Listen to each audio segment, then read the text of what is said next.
कार्तिक के महीने में जो दीपावली के 5 दिवसीय पूजन होती है, धनतेरस,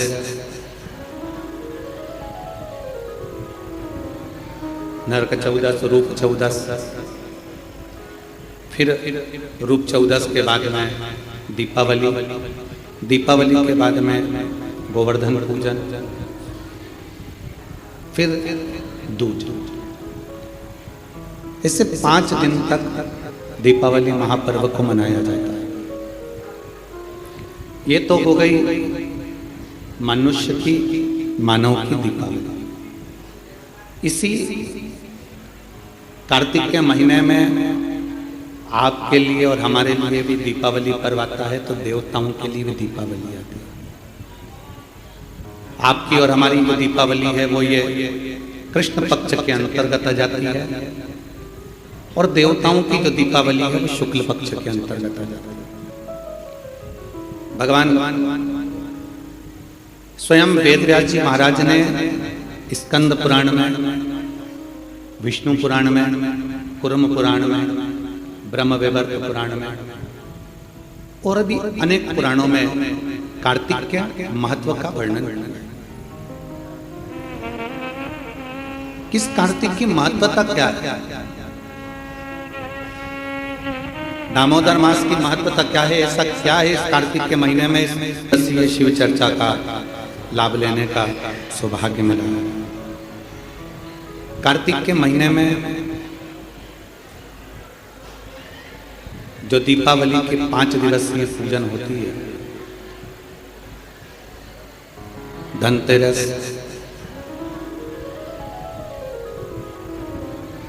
नरक चौदस, रूप चौदस, फिर रूप चौदस के बाद में दीपावली, दीपावली के बाद में गोवर्धन पूजन, फिर दूज।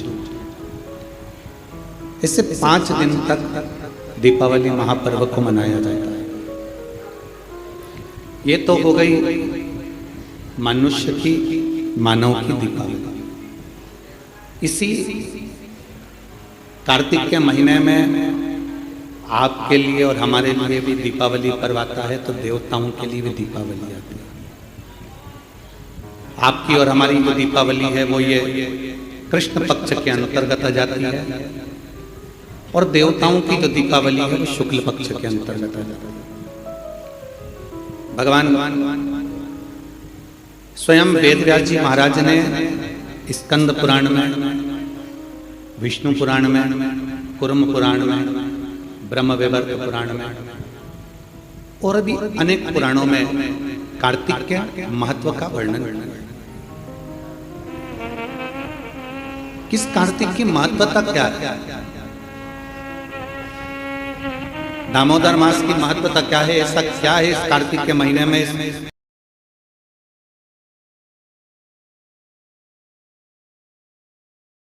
दामोदर मास में, जिसके अंतर्गत भगवान शंकर की आराधना करी जाए, कुबेरेश्वर बाबा की आराधना करी जाए, लक्ष्मी की आराधना करी जाए, श्री हरि नारायण की आराधना करी जाए।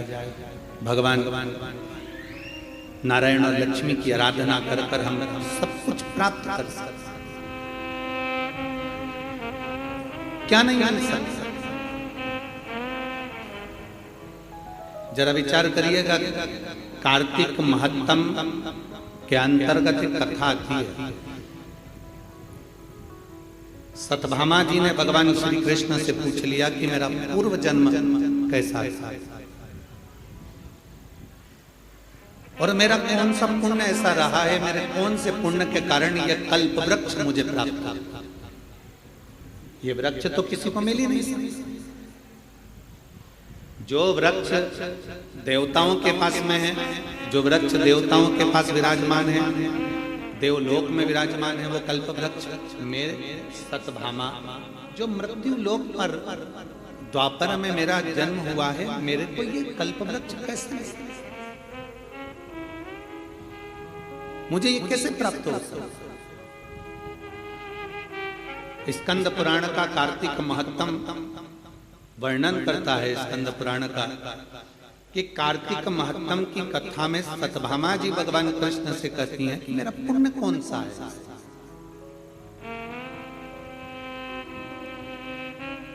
जैसे आज आपको अपने अंदर एक विचार लाना चाहिए कि आपका कौन सा पुण्य है कि जो कुबेरेश्वर बाबा की धरा पर बैठकर 3 दिन शिव चर्चा है, और वो भी कार्तिक का महीना और कुबेर भंडारी की भूमि कुबेरेश्वर धाम।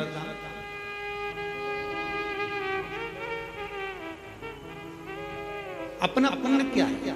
अभी अभी हमारा समीर जी कह रहे थे कि पूजन किससे करा। हमने कहा सल्ला जी आई है महाराष्ट्र से, उनसे करा दो, और मुंबई वाली हमारी सुधा किरण जी आई है, उनसे करा दो, दिल्ली वाली दोनों से करा दो। कोई पुण्य हमारे होंगे। दामोदर मास, कार्तिक मास और कुबेर बाबा की भूमि कुबेरेश्वर धाम, और आप और हमारे सबके पुण्य है जो ये कथा। तो सतभामा जी पूछ रही है कि ऐसा कौन सा पुण्य है हमारा, ऐसा कौन सा पुण्य हमने कर दिया जो पुण्य के बल पर आपने ये सुंदर वृक्ष, कल्प वृक्ष हमें प्राप्त हो गया, आप हमें प्राप्त हो गए। हमारा पुण्य कौन सा था? भगवान कृष्ण मुस्कुराए और मुस्कुराकर कार्तिक के महत्तम का वर्णन कर दिए दामोदर मास का कि सुनो सतभामा जी, तुम्हारे पिता मायापुरी के एक सुंदर आनंद में रहने वाले एक ब्राह्मण परिवार से, जिनका नाम देव शर्मा था, जिनका गोत्र आंत्री था। देव शर्मा नाम के वो ब्राह्मण जिनका आंत्री गोत्र है, कई समय तक उन्होंने शिव पंचायत की पूजन करी। हमने पहले भी कहा कि शिव पंचायत की पूजन का फल बहुत होता है। शिव पंचायत के पूजन का बड़ा आनंद है। आप लोगों के स्मरण में होगा, एक एकादशी होती है वैष्णव एकादशी, एक होती है स्मार्ती एकादशी, अर्थात सबसे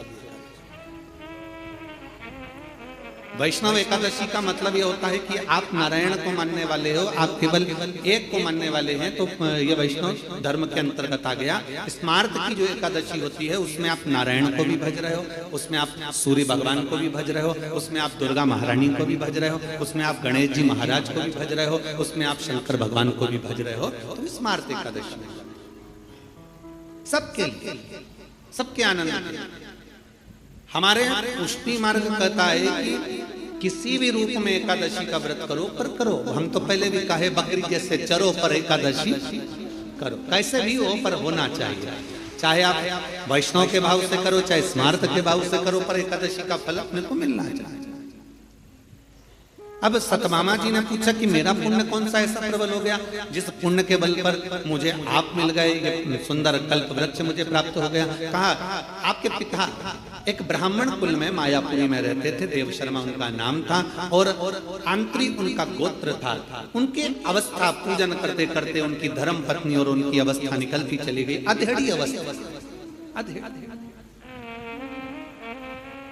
बचपन, जवानी और अधेड़ी और बूढ़ा। अधेड़ी मतलब एक अवस्था निकलती चली गई। 60 की अवस्था के आनंद में जब आपके पिता पहुंच रहे थे, तब उनके मन में आया कि मेरी कोई औलाद नहीं, मेरी कोई संतान नहीं, और कुछ कृपा। ये पंचदेव, शिव पंचायत में 5 देव विराजमान होते हैं। पहले सूर्य हैं, दूसरे नंबर पर मेरे देवदेव महादेव हैं, तीसरे नंबर पर माँ दुर्गा है, चौथे नंबर पर बड़े आनंद से श्री गणेश जी महाराज हैं, 5वें नंबर पर भगवान श्री हरि, भगवान श्री नारायण। 5 देव विराजमान हैं, पंचदेव विराजमान हैं, और वो बैठे जिनकी आराधना स्वयं देव शर्मा कर रहे हैं। सतभामा जी, आपके पिता के मन में भाव आया कि मेरे घर में औलाद नहीं, कोई औलाद आ जाए। भगवान से प्रार्थना करते, प्रतिदिन शंकर को 1 लोटा जल समर्पित करते, और जिस पंचायत में स्वयं शिव बैठे हैं, तो शास्त्र कहता है उस पंचायत का निर्णय कोई नहीं करता, उस पंचायत का निर्णय फिर देवाधिदेव महादेव ही करते, शिव ही करते। बोल बम का नारा है, सारी समस्या का हल अब उसका निर्णय स्वयं भगवान शंकर करते हैं। इसलिए आप लोगों से कहते हैं कि आपकी पूजन की जगह में शंकर का शिवलिंग होना जरूरी है। भले आप ठाकुर जी की सेवा करो, राधा रानी की सेवा करो, लक्ष्मी जी की सेवा करो, नारायण की सेवा करो, ब्रह्मा जी की सेवा करो, देवी की सेवा करो, चाहे देवता की सेवा करो, किसी की भी सेवा कर रहे हो, किसी की पूजन कर रहे हो, उसमें शंकर का होना जरूरी है। जिस जगह शिव नहीं होता, जैसे दक्ष प्रजापति के यज्ञ में शंकर नहीं थे, तो वहां पर विघ्न नहीं आया। जहां शिव नहीं है वहां विघ्न नहीं। शिव है तो विघ्न को टाल, क्योंकि जिसका पुत्र ही विघ्नहर्ता है, जिनके बेटे ही स्वयं गणेश जी विघ्नहर्ता है, तो फिर तो विघ्न टालेगा। शंकर भगवान वहां पर विराजमान। तो सारे दुख को हरने वाले, सारे कष्टों को हरने वाले, सारी बीमारियों को हरने वाले, सारे तकलीफों को हरने वाले केवल वहां शंकर विराजमान हैं। तो पंचायत में कोई निर्णय कोई नहीं करेगा, पंचायत का निर्णय स्वयं शिव कर रहे हैं। शंकर भगवान पर एक लोटा जल चढ़कर, सूर्य को अर्घ देकर, मां भवानी के चरणों में जल देकर, स्वयं नारायण का स्मरण कर कर, स्वयं गणेश जी का पूजन कर कर देव शर्मा ने विनती करी और देव शर्मा ने विनय करा, तो भगवान शंकर ने उसी समय पर उनके एक पुत्री के जन्म का वर प्रदान कर दिया। अब बेटी का जन्म हुआ जिसका नाम था गुणवती, क्योंकि गुणवान थी वो। जैसे पिता भगवान का भजन करते थे वो भी भजन करती थी, जैसे पिता स्मरण करते थे वो भी स्मरण करती थी, जैसे पिता मंत्र जाप करते थे वो भी मंत्र जाप करती थी, जैसे पिता नाम जाप करते थे वो भी नाम जाप करती थी। गुणवती भी भगवान की भक्ति में इतना लीन हो गई, इतना लीन हो गई। धीरे धीरे समय निकला, पिता के मन में भाव उत्पन्न हो गया। पिताजी ने विचार करा कि मेरे घर में बेटी का जन्म हो गया, इसकी शादी किससे करूं, इसका विवाह किससे करूं। अच्छा, बेटी होती है ना तो बड़ा टेंशन उत्पन्न हो जाता है सभी लोगों का। पर शिव महापुराण की कथा कहती है, शंकर भगवान की अशोक सुंदरी का चरित्र कहता है कि बेटी अगर घर में जन्म ले ले तो चिंता मुक्त होना चाहिए कि अब मेरे घर में बेटी ने जन्म ले लिया, वो अपना भाग्य लेकर आई है तो हमारा भी भाग्य चमकाए। बेटी हमारे घर में आई है तो वो भाग्य लेकर आई है तो भाग्य चमकाए। लक्ष्मी सबको अच्छी लगती है। आप में से कोई ऐसा है जिसको लक्ष्मी अच्छी नहीं लगती? अरे बोलो तो समझ। किसी को धन अच्छा नहीं लगता हो, सुन रहे हैं, और जितने इस कुबेरेश्वर बाबा की पवित्र कर शिव चर्चा को श्रवण कर रहे हैं, ऐसा कोई हो जिसको लक्ष्मी प्रिय ना? सबको लक्ष्मी प्रिय। एक छोटे से बच्चे को गोदी में लो ना और उसको पहली बार कोई मिलता है तो उसको 10 का नोट पकड़ा देता है ना, तो उससे 10 का नोट भी छिड़ा उसको छूटता नहीं। छोटा सा लक्ष्मी किसको प्रिय नहीं? मरने वाला मरकर भी जाता है ना तो भी उसकी छाती पर पैसा पटका जाता है, लक्ष्मी उसको भी प्रिय जा रही है तो भी लक्ष्मी किसकी प्रिय? अब हम कहते हैं कि लक्ष्मी सबको प्रिय है, पर लक्ष्मी से तो पूछे कि उसको क्या प्रिय है। एक भिखारी से लेकर सेठ को भी लक्ष्मी प्रिय है, एक कंगाल से लेकर करोड़पति को भी लक्ष्मी प्रिय है, पर कोई लक्ष्मी से तो पूछे कि दुनिया तुझे इतना प्रिय लगती है, दुनिया तुझे साथ चाहती है, दुनिया तुझे लेना चाहती है, पर तू क्या चाहती है? लक्ष्मी की प्रियता कायम। कोई लक्ष्मी से पूछे? शिव महापुराण की कथा में चरित्र आता है, जब भगवान नारायण के चरणों में लक्ष्मी जी बैठी थी और नारायण से पूछा गया कि प्रभु आपने मुझे किससे प्राप्त करा? तब भगवान नारायण ने कहा मैंने शिव से प्राप्त करा, क्योंकि तुम्हारी माता ख्याति देवी तुम्हारा विवाह शिव से करना चाहती है, पर मैंने भगवान शंकर से कहा कि मैं लक्ष्मी से प्रेम करता हूं, इसलिए लक्ष्मी मुझे प्यार है। तो तुम्हारी माता हे लक्ष्मी, तुम्हारी माँ ख्याति देवी ने तब तुम्हारा विवाह मेरे साथ करा। तो लक्ष्मी से भगवान नारायण पूछ रहे हैं, नारायण लक्ष्मी से चर्चा कर रहे हैं, बात कर रहे हैं कि तुम सबसे ज्यादा आदर सम्मान सत्कार किसका करती हो? किसके कहने पर तुम किसी के घर पर जाती हो? किसके कहने पर तुम उसके निहाल कर देती हो? किसके कहने पर तुम उसका भंडार भर देती हो? लक्ष्मी को कौन है जिसके कहने पर तुम उसके कहने पर चले जाती हो? लक्ष्मी जी ने कहा अपने स्वामी भगवान नारायण से, केवल एक वो है देवाधिदेव महादेव जो कहते हैं मुझसे।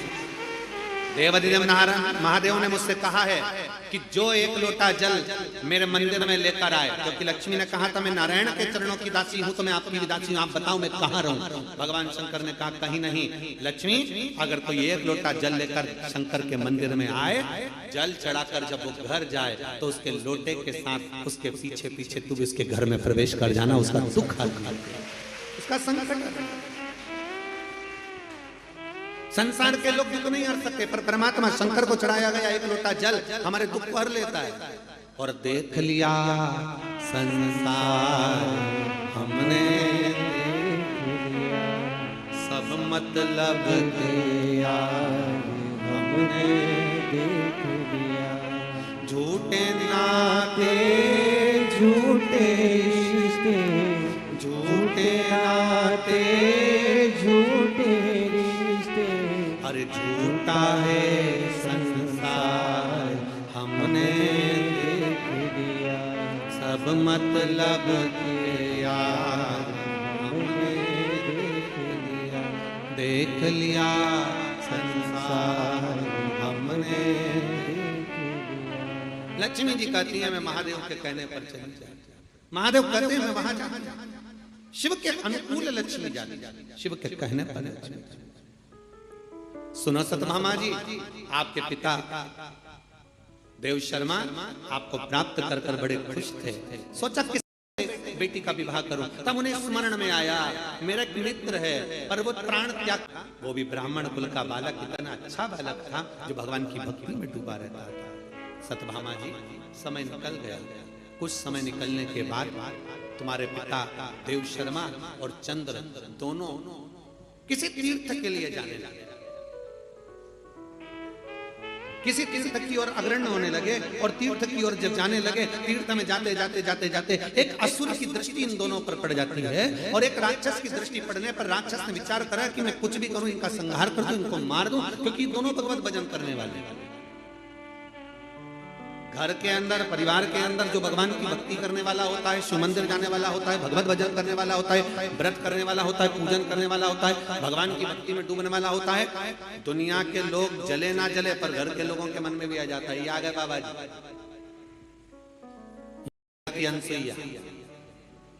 ये आ गई शिवर वाला महाराज की चेली, ये आ गए शंकर जी के भगत, अब ये बहुत ज्ञान देंगे, बहुत समझाएंगे। अब बहुत सारी बातें लोग कहते हैं, सीधी बात है, तुम किसी मॉल में जाइए ना कोई तुम्हें नहीं टोकेगा, तुम फटी हुई जींस पहनो ना कोई तुम्हें नहीं टोकेगा, तुम कैसे भी रहो ना कोई तुम्हें नहीं टोकेगा, तुम बाल भी आड़े टेढ़े बनाओगे तो कोई ना टोकने वाला है, तुम कैसे भी कपड़े पहनोगे कोई नहीं टोकेगा। और जिस दिन तुमने धोती पहन ली, जिस दिन तुमने मस्तक पर तिलक लगा लिया, चंदन त्रिपुंड लगा लिया, गले में रुद्राक्ष की माला पहन ली, हाथ में रुद्राक्ष बांध लिया, और जिस दिन गले में रुद्राक्ष पहना और त्रिपुंड लगाकर और बड़े प्रेम के साथ तुम मार्केट में से निकल कर बताओ, सारी दुकान वाले, मोहल्ले वाले, कॉलोनी वाले सब तुमको देखेंगे ये कहां किया,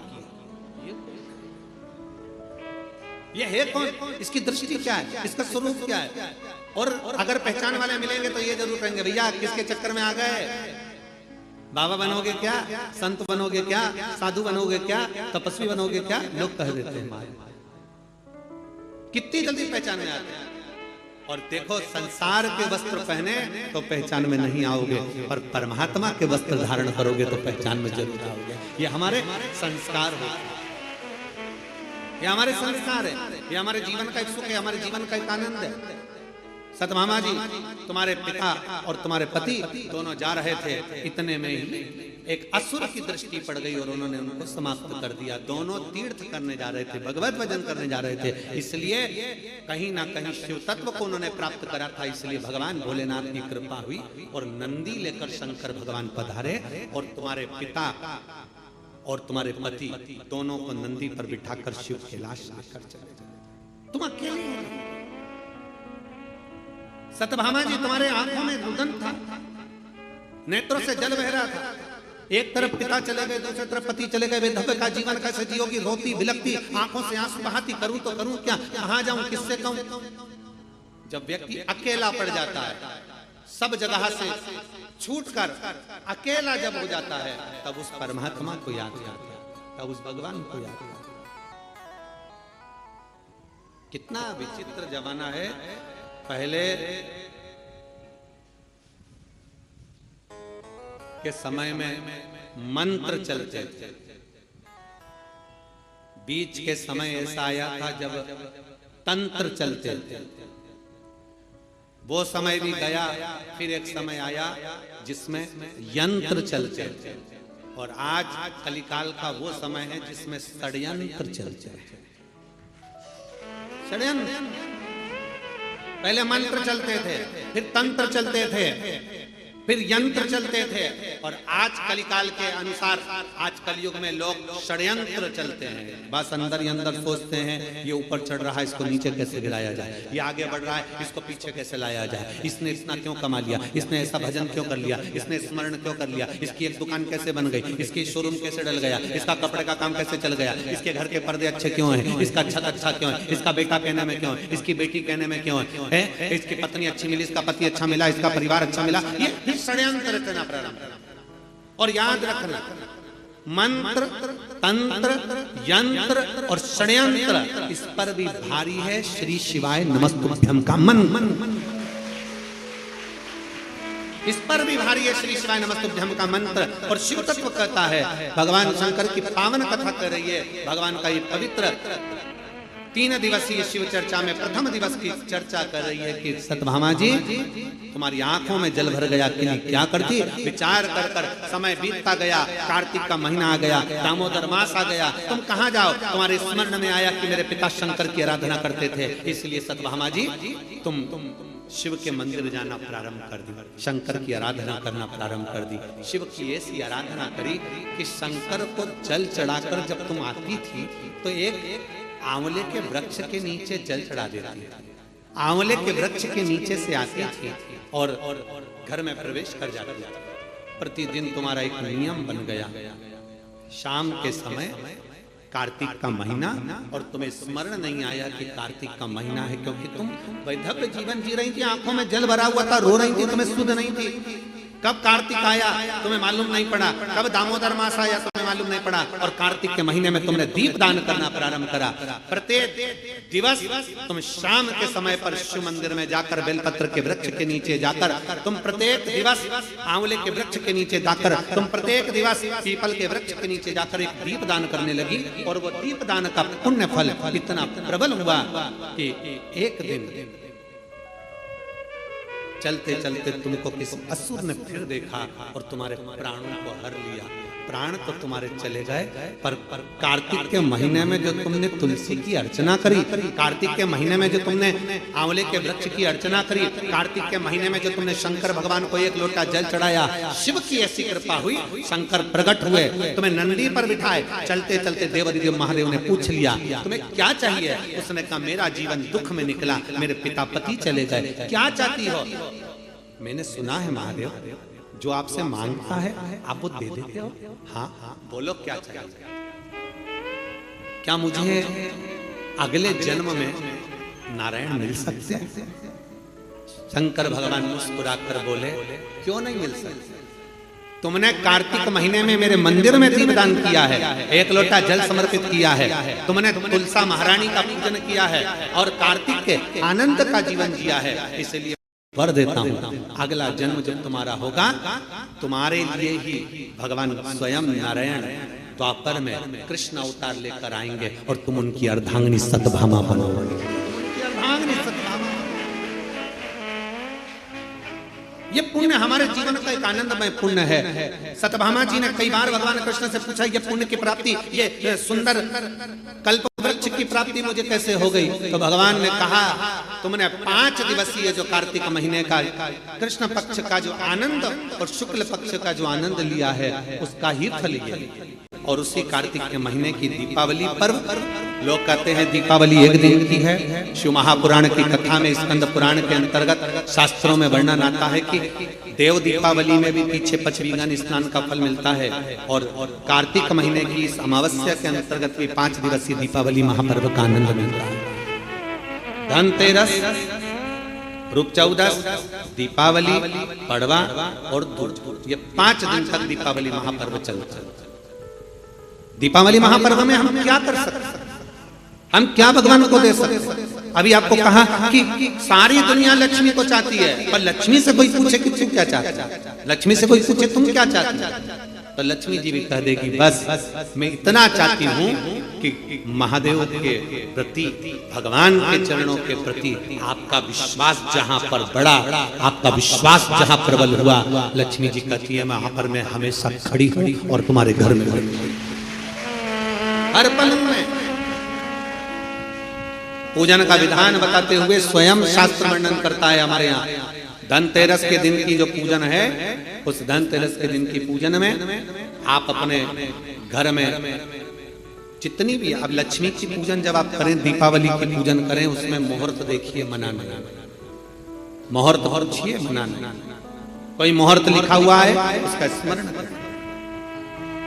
धनतेरस की पूजन करने में, रूप चौदस की पूजन करने में, पड़वा की पूजन करने में, दूज की पूजन करने में आपको मुहूर्त की जरूरत नहीं। आप तो प्रदोष काल, शाम का जो प्रदोष काल का समय होता है, उस समय पर बड़े प्रेम के साथ में, आनंद के साथ में, एक सुंदर आनंद से, अगर घर में मार्बल या कोटा फर्श वगैरह लगा हो तो कपड़े से ही पोंछ लो, और अगर कच्चा मकान हो तो गोबर से थोड़ा सा लीप कर सुंदर आनंद के साथ में भगवान का जहाँ मंदिर, देवालय, शिवालय है, बड़े आनंद से आपके घर में जो पूजन का जगह है, उस पूजन के जगह पर थोड़ा सा लीप कर या कपड़ा फेर कर वह आनंद के साथ एक सुंदर चौक पूर लीजिए, और चौक पूर कर उसमें थोड़ा सा चावल दाना या गेहूं का दाना रखकर उस पर एक चौरंग, चौकी, पाटा, जो भी आप रख सकते हो, उस पर रखकर एक सुंदर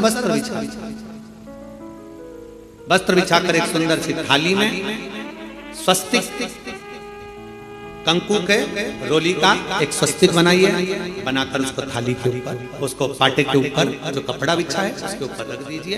रखकर घर में कोई चांदी का सिक्का हो, चांदी का सिक्का ना हो, चांदी का कॉइन ना हो, तो अपना जो कॉइन आता है, 1 का सिक्का, 2 का सिक्का, जो भी कॉइन आता है वो रख दीजिए। और रखकर उसको जो मोली आती है, लच्छा बांधने वाला, हाथ में बांधने का जो नाड़ा आता है, मोली होती है लच्छा, उससे उसको हल्दी लगाकर लपेट दीजिए और बाबा को उस थाली में रखकर सुंदर आनंद के साथ में माता लक्ष्मी का स्मरण करते हुए 7 दिए घी के, लंबी बाती, एक दिया तेल का दिया लक्ष्मी जी के लेफ्ट हैंड। जैसे लक्ष्मी जी को जब पूजन करने बैठोगे तो लक्ष्मी जी का मुख आपकी ओर होगा कि नहीं होगा? आप ऐसे बैठे हो तो लक्ष्मी का मुख आपकी ओर है, तो दिया आएगा इस ओर। मतलब आप जब पूजन करने बैठोगे तो आपका जो सीधा हाथ होगा, लक्ष्मी जी का वो उल्टा हाथ, उस उल्टे हाथ की ओर एक तेल का दीप लगाकर लंबी बाती का, और 7 दिए लंबी बाती के घी के, आटे के दिए, वो एक प्लेट में, एक थाली में रख लीजिए।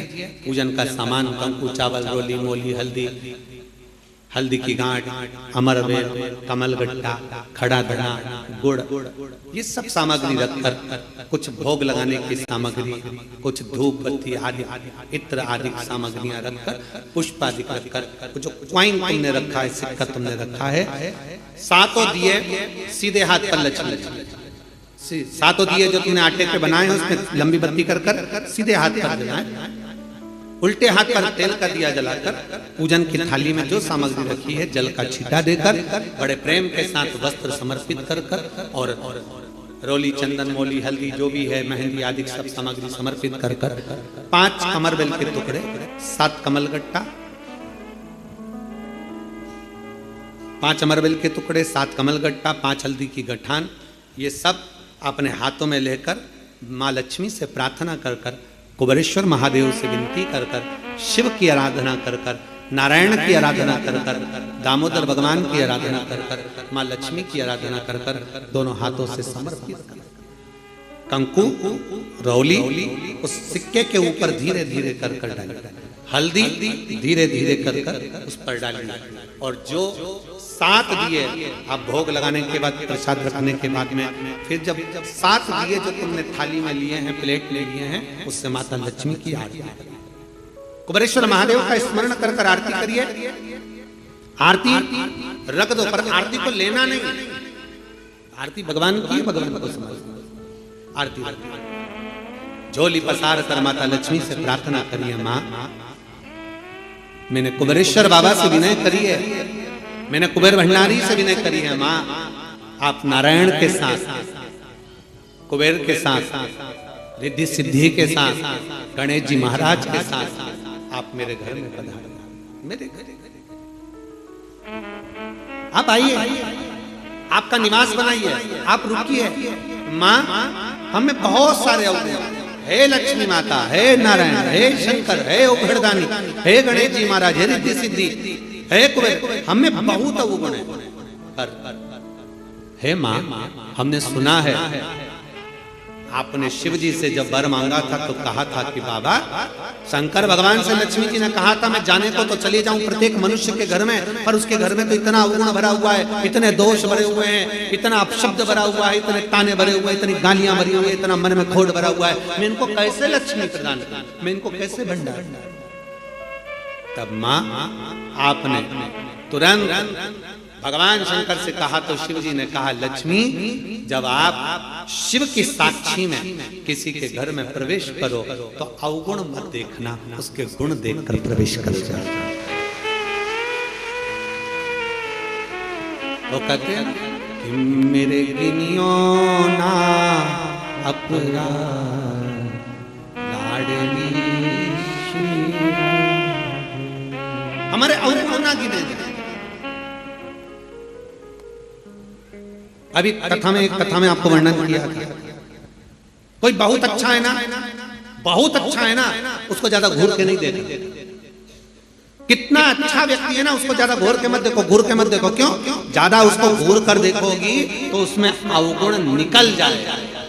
तुम कुछ ना कुछ अवगुण निकाल लो कि कुछ ना कुछ दोष निकाल लो। और कोई व्यक्ति बहुत बुरा है ना, बहुत बुरा है, तुम्हें बहुत बुरा लगता है ना, थोड़ा उसको घूर कर देखो, अच्छे से देखो। अच्छे व्यक्ति को घूर कर मत देखो, बुरे व्यक्ति को घूर कर देखो, अच्छे से देखो, तो ये पक्का है उस बुरे व्यक्ति में भी कोई गुण निकल ही जाएगा, ये पक्का है। अच्छा है उसको ना देखिए, ज्यादा घूर कर ना देखिए। अच्छा है, हम ज्यादा देखेंगे ना, बहुत अच्छा होता है। प्रथम में तो जब एक दूसरे से प्रेम होता है, स्नेह होता है, तो कितने अच्छे लगते हैं। रात दिन बात करें, 24 घंटा बात करें, 8 घंटा बात करें, रात को 9 बजे से जो चालू हो तो 2 बजे तक बात करें, और फिर उनकी शादी हो जाए, फिर बात करें, फिर तो खूब लड़ी मर्दानी होता है। फिर जो युद्ध चालू हुआ वो फिर युद्ध चालू। शिव कथा कर रही है, भगवान शंकर की कथा कर रही है। जो जिसमें बहुत गुण है, बहुत अच्छा है, जो उसमें तुम ज्यादा घूर कर मत देखो, उसमें अवगुण निकल जाएगा। बहू पहले कितनी अच्छी लगती है, बहुत बढ़िया, सास कितनी अच्छी लगती है, वो सब अच्छे लगते हैं, फिर धीरे धीरे उसमें अवगुण निकलता जाता है। हमारी सास तो ऐसी है, हमारी बहू तो ऐसी है, अवगुण निकलता जाता है। पहले घूर करना देखिए, अच्छा है ना उसको ज्यादा घूर कर नहीं देखो, और बुरा है ना उसको घूर कर देखो, उसमें कुछ ना कुछ गुण जरूर देखो। बुरे व्यक्ति में अच्छाई जरूर होगी, ऐसा हो नहीं सकता कि कोई अच्छाई परमात्मा ना दे। निकालिए, शिव कथा कर रही है, सुंदर पवित्र चरित्र कर रहा है, भगवान के पावन चरित्र वर्णन कर रहा है। स्कंद पुराण में कार्तिक महत्तम वर्णन कर रहा है, और बड़े प्रेम से भगवान कह रहे हैं कि इस कार्तिक के महत्तम में, इस कार्तिक के महत्वता में आज आप सबने धनतेरस पूजन की महत्वता को जाना। और ये पूजन 5 दिन तक आप जिस जगह पर पहले दिन पूजन कर रहे हो धनतेरस की, जैसे आपने धनतेरस कुबेरेश्वर धाम की जो धनतेरस है वो 29 तारीख की रहेगी, रूप 14 30 तारीख की रहेगी, दीपावली जम के बोलो 31 तारीख की रहेगी, 31 अक्टूबर, गोवर्धन पूजन 1 तारीख, 1 नवंबर, ऐसे 2 तारीख, ऐसा क्रम सुंदर यहाँ कुबेरेश्वर धाम की धरा पर रहे।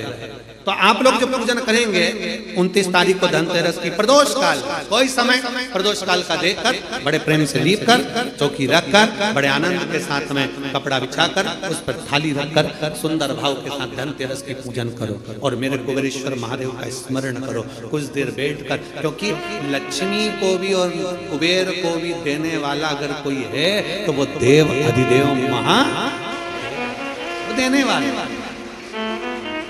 प्रयास करो, भगवान शंकर की आराधना में जो सुख है, शिव की भक्ति में जो आनंद है, शंकर की आराधना कर कर, शंकर की साक्षी रखकर, श्री शिवाय नमस्तुभ्यम। हमने पहले भी कथा में कहा, दीपावली के समय पर बाजार में भी जाओ तो दिवाली के समय पर वहां पर मार्केट में भी कहो कि भैया हमको एक स्टिकर चाहिए, काय का स्टिकर, कहना श्री शिवाय नमस्तुभ्यम का चाहिए। क्या करोगे? दरवाजे पर लगाना है। क्यों?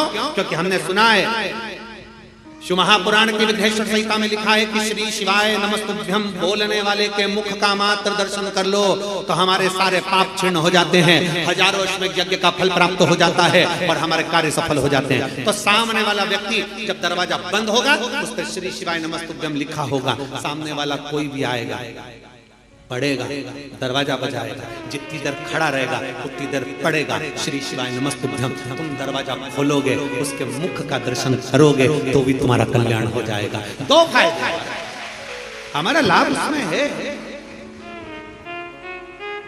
शिव तत्व की प्राप्ति हो।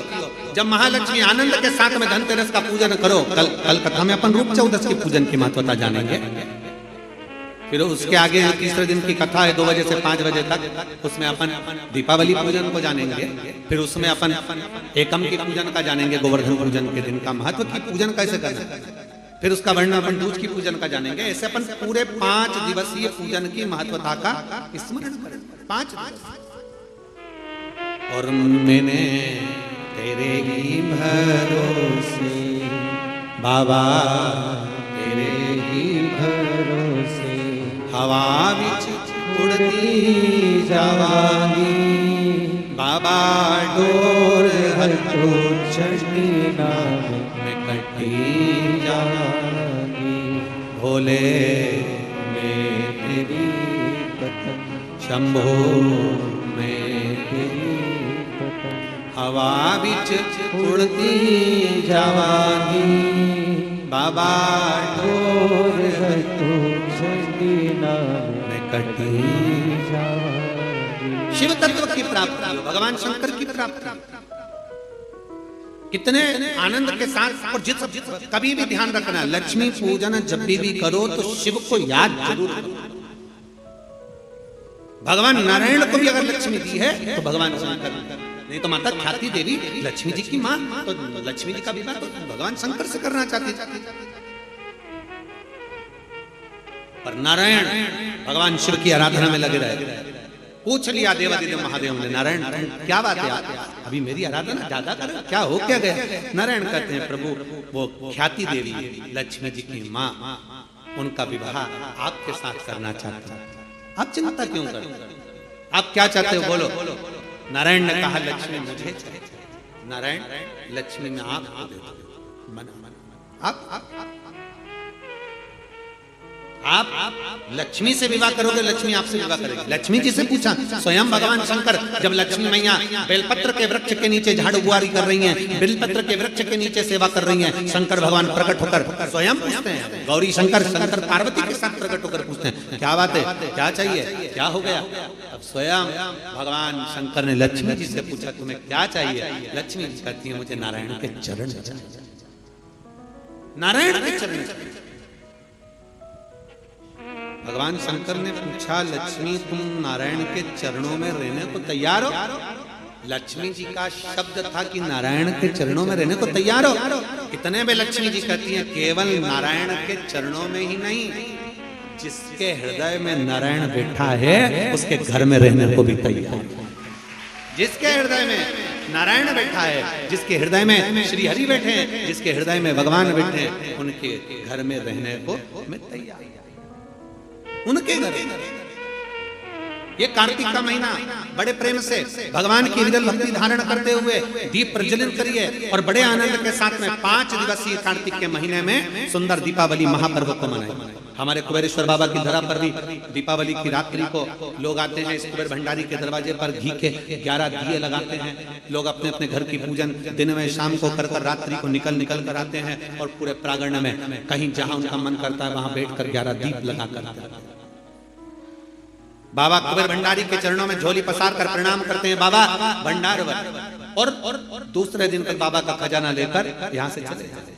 31 तारीख की रात्रि को लोग आसपास के गांव के शहर के सभी भक्त लोग यहाँ पहुंचते हैं बाबा के 11 दीप लगाने के लिए और सुबह बाबा का खजाना जाकर शिव भक्ति भजन। जितनी आराधना भगवान शंकर की करोगे, शिव नारायण की भगवान की भक्ति करोगे, दामोदर मास में कार्तिक मास में दीपदान जितना कर सकते हो, जितना दीपदान कर सकते हो उतनी शिव भक्ति को धारण। और धनतेरस, रूप चौदस, दीपावली, पड़वा, दूज, ये 5 दिन इधर के और 5 दिन देव दीपावली, हम उसका भी वर्णन करेंगे तीसरे दिन की कथा में। एक बेलपत्री, एक पीला चावल, हल्दी में रंगा हुआ पीला चावल और एक बेलपत्री, एक कमलगट्टा,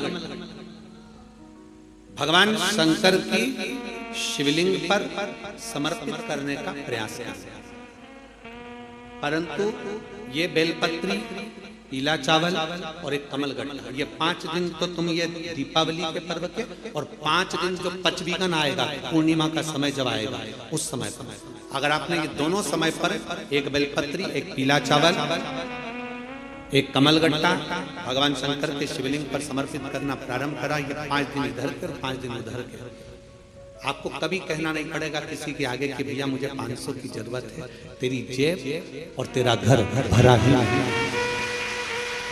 खाली नहीं रह सकता।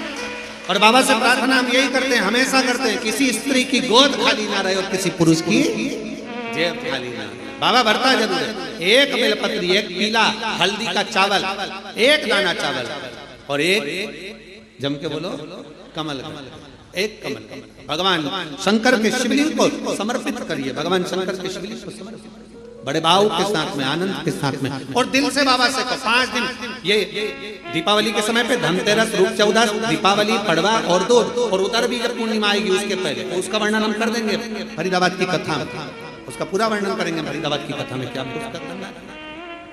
ये 5 दिन इधर के 5 दिन उधर, बड़े प्रेम से बाबा की ये पवित्र आज धनतेरस के पूजन का अपने विधान जाना। कल सुबह 9 बजे से 10 बजे तक फिर बाबा की पवित्र कथा का आनंद लेते हुए अपन आनंद के साथ रूप चौदस के पूजन का विधान जानेंगे। और अभी आरती का क्रम प्रारंभ हो रहा है, आप और हम सब मिलकर आरती का क्रम करेंगे। तीसरे दिन की जो कथा रहेगी वो 2 बजे से 5 रहेगी, कल की कथा सुबह 9 बजे से 10 बजे तक रहेगी। बड़े भाव के साथ, आनंद के साथ दोनों हाथ उठाकर हर हर महादेव, सुंदर आरती।